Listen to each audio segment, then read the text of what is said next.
Consultant neuropsychiatrist Dr. Maimouna Kadiri joins us now. She's here in Lagos. It's great to see you, Dr. Kadiri. Thank you. So let's get into the minds of these parents for a minute. Can you describe the emotions that they could be going through and what coping mechanisms they could use or be employing to keep themselves sane during this anxious wait over their children's captivity? Thank you very much for that question.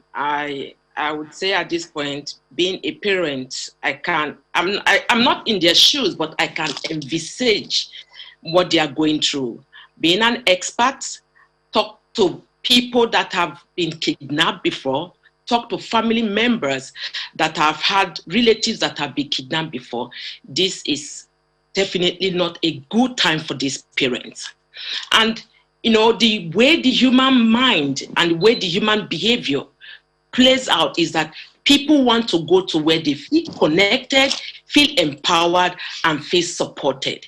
At this point in time, in the mind of any parent that the child is under hostage for days now, even knowing fully well some of these students, they have lost their lives, they are definitely not in the right state of mind.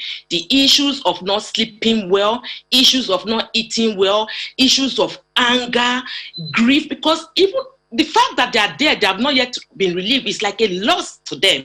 So what I would encourage with all the negative emotions, all the issues that they are dealing with now, for these parents, I would say and encourage them, rule number one, please, they shouldn't blame themselves for what has happened. Because it's very easy for them to start blaming themselves. Maybe if I didn't send my child to that school, I thought of sending him or her to this other place. Don't blame yourself. And they should also please not take the blame of other people on their shoulders, because it's very easy for people to be throwing a lot of words around now, blaming them. Maybe they should have done things differently. That is one thing they also shouldn't, even embrace. They should try as much as possible to eat and sleep. I know somebody may be saying maybe what I'm saying doesn't make sense, but they need that energy. They need to be able to stay alive to welcome their children back so that they can be able to deal with the challenges that they are facing right now. But most importantly, they have to find that quiet space, create that time for themselves to be able to unpack their emotions. It's very difficult, it's very challenging. The fight, the flight, or even the freeze phase of when you are going through a stressful stressful condition could be what is happening to them right now, which is exactly what everybody can feel when you are going through a traumatic experience. They should be able to compose themselves.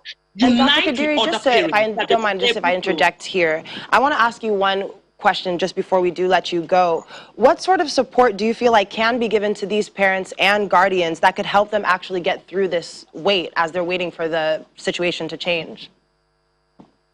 Right now, for anybody who is close to these parents as individuals, before we go into government, they shouldn't judge these parents. They should be able to listen to this patient non-judgmentally, not to the necessary preferred solution, because they may not even know what the solutions are, but listen to them to understand their pain, their grief, reach out to them frequently, maybe calls or visit them, and then of course come together as one to be able to know how to deal with these challenges. And when it comes to the issue with government, it's high time we have to do the right thing. Security is a major problem right now, but one thing that the African proverb have said is that if you want to go fast, go alone. But if you want to go far, go with others. If security issues... Dr. Kadiri, I want to thank you so much for joining us today and shedding some light on the situation there.